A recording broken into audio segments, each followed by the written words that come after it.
You know, the great J. Paul Getty, the billionaire, was one of the best negotiators in global business history. Somebody asked him one time, Mr. Getty, what have we got to do to be as successful as possible in our lives? He said, well, success is really very simple. You've only got to do 3 things.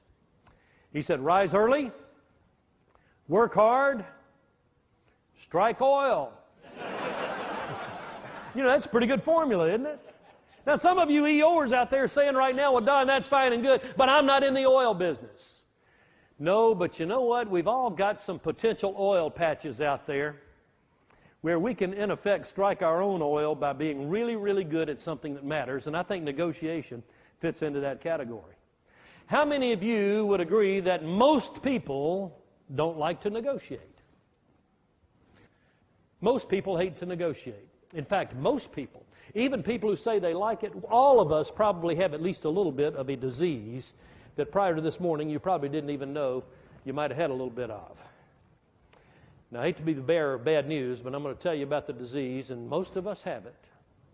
It's called negotiaphobia. And in business today, we can ill afford to have negotiaphobia. The good news is there's a solution to it, to how we deal with it. Well, first of all, what is negotiaphobia? Negotiaphobia is a fear of negotiating based on limited experience, discomfort with uncertainty, and a lack of skill. Anytime we go into a negotiation with reluctance or without preparation, we're going to probably have a little negotiaphobia come into play. And by the way, what is a negotiation anyway? A negotiation is the often ongoing process through which 2 or more parties whose positions are not consistent work in an effort to reach an agreement. That's a negotiation. Now, let me give you a couple of models and a little history on this. We've got the 1-minute Negotiator coming out in August, which we're really excited about. And it's based on the idea that there are 4 negotiation styles. And it is incumbent upon us to know all 4 and be competent in terms of the 4 skill sets of how to do each. And this is a new concept. It's a new twist for negotiation training because most people have one method. If they teach negotiations at all, they teach one method. And most of it is competitive, hardline negotiation. The pie is finite in size. Every dollar you get, you're taking away from them. And you've heard about the hardline approach, right? Sometimes there's a place for competitive negotiations. Then there's another style called collaboration, and that's what the Harvard Business School teaches in their negotiation practices classes. It's always win-win. Try to create a win-win, lasting relationship. You know what? I like collaboration. I like win-win. That's where I like to go if they're going with me. Let me show you our grid. It's based on the idea that there are 2 axes on the grid. The vertical axis is what we call activation, and the horizontal axis is what we call cooperation. And the net effect of that is you've got 4 negotiation styles. So take a look at the screen. We've got proactive at the top and reactive at the bottom. So that vertical line is the activation line. Then the horizontal line is the cooperation line with low cooperation over here, high cooperation over on the right. The net effect of that is there are 4 types of strategies in negotiating.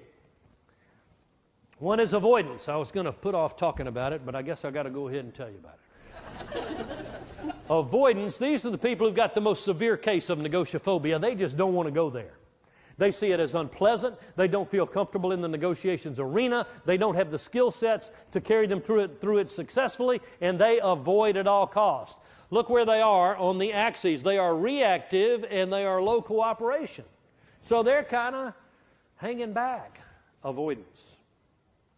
Accommodation, lower right, these are people who are reactive but highly cooperative. That means that they're going to be of a spirit to give something up. They're accommodating. Now, if you're going to accommodate, I say go there reservedly, go there with full knowledge, and get something in return if and when you do accommodate.